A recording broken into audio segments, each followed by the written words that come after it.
Hi, this is Shweta Bhatia, registered dietitian and the founder at Mind Your Fitness. In this video, I'm going to throw light on a lesser known state of mind arising out of surviving COVID-19. Yes, you heard me right. COVID has profound effects on the psyche, affecting almost everybody. Some known factors that caused mental health disturbances are isolation, job insecurity, coping with difficult relationships at home due to the lockdown, parents having to attend to children a lot more than before, the work from home culture leading to extended work hours, families losing their sole breadwinners to the disease, and more recently, watching the medical system being overwhelmed with the second wave. Talking about the second wave, most of us may have seen COVID more closely with the entire family being affected. With members of different age groups and health conditions under one roof, it's also evident that not every affected member was lucky enough to make it. Recovering from COVID-19 can lead to complex feelings of grief, better known as survivor's guilt. Survivor's guilt is not new. It occurs when someone survives a traumatic experience but concludes that they were somehow undeserving of survival or that someone else would have been more deserving. Before the pandemic, survivor's guilt was associated with people who survived life-threatening situations such as war, plane crashes, and terrorist attacks. Now, the ongoing COVID-19 pandemic is showing us that this common symptom of post-traumatic stress disorder or PTSD does not discriminate. Watching a loved one go can be painfully debilitating, leading to a feeling of guilt and helplessness. Survivor's guilt tells you that you have done something wrong for merely surviving something tragic.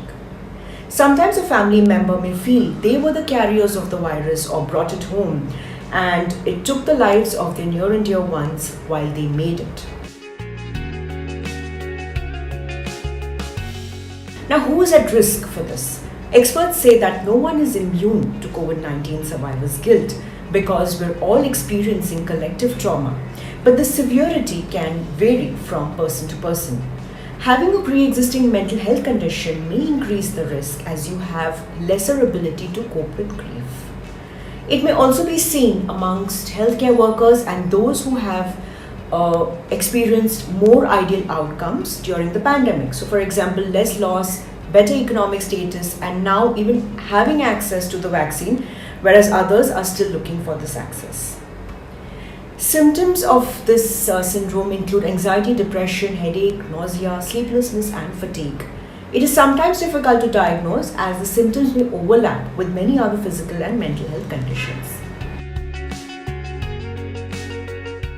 So how do you manage this condition? It starts with self-forgiveness, which requires recognition that we cannot control everything. Easier said than done, I firmly believe that it is best left to a licensed expert. Do consult a psychologist if you experience such intense emotions. A trained expert can evaluate, understand what you're going through, and help you with coping strategies. Mental health support is an integral part of COVID and post-COVID recovery. Family members and caregivers need to be counseled too. Like any chronic illness comes with its psychological burden, COVID is no different. At Mind Your Fitness, we offer an integrated COVID rehab program that covers nutrition, stress rehab, training, and mental health support. The multidisciplinary team comprises of dietitians, physiotherapists, trained exercise consultants, psychologists, and doctors.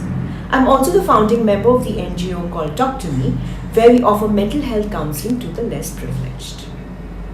I hope you found this information useful. Stay safe, be strong, and take care.